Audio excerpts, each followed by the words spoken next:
இந்த வீடியோவை ஸ்பான்சர் பண்றவங்க SBO டிஜிட்டல் மார்க்கெட்டிங். இது ஒரு சூப்பரான ஒர்க் ஃப்ரம் ஹோம் ஆப்பர்ச்சுனிட்டி.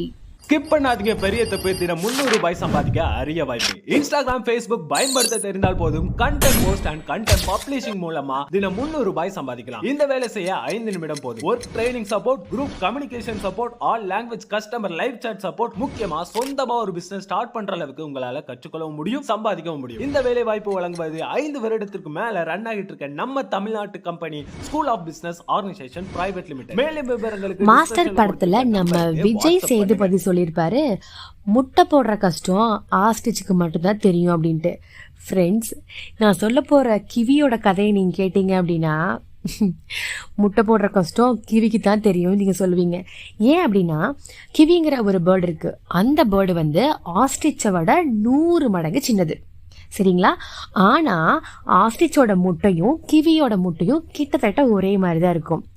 அப்ப நீங்க யோசிச்சு பாருங்க, ஆஸ்ட்ரிச்சு அவ்வளோ பெரிய உடம்ப வச்சுட்டு அதே சைஸில் ஒரு முட்டைய வயிற்றுக்குள்ளே வச்சிருந்து முட்டை போடுது அப்படின்னா, அதை விட 100 மடங்கு குட்டியாக்குற கிவி வந்து கிட்டத்தட்ட ஆஸ்ட்ரிச் முட்டை அளவுக்கு பெரிய முட்டைய தன்னோட வயிற்றுக்குள்ள சுமக்க என்ன பாடுபடுது தெரியுமா?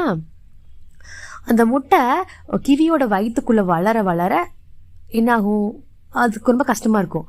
ஆனா அந்த முட்டை முழு சைஸு கிட்டத்தட்ட வர்றப்பவே அந்த கிவி எதுவுமே சாப்பிட முடியாது. ஏன் அப்படின்னா முட்டையே வயிறு ஃபுல்லா அடைச்சிரும். அது ஒரு 4-5 டேஸ்க்கு சாப்பிடாம அந்த முட்டையை வயிற்றுல வச்சிருந்துருக்கு. ஃப்ரெண்ட்ஸ், இது விட பெரிய கஷ்டம் என்ன அப்படின்னா, ஆஸ்ட்ரிச் வந்து அந்த முட்டையை போடுற கஷ்டப்படுது அப்படின்னா, அதை விட 100 மடங்கு குட்டியாக்குற நம்ம கிவி எவ்வளோ கஷ்டப்படும். அதுக்கு மயக்க மருந்து கொடுத்தாங்களா? எதுவுமே கிடையாது. 5 நாள் அந்த முட்டையை தூக்கி சுமந்துக்கிட்டு 5ஆவது நாள் அந்த முட்டையை வந்து கஷ்டப்பட்டு போடுது. பார்த்தீங்களா ஃப்ரெண்ட்ஸ்?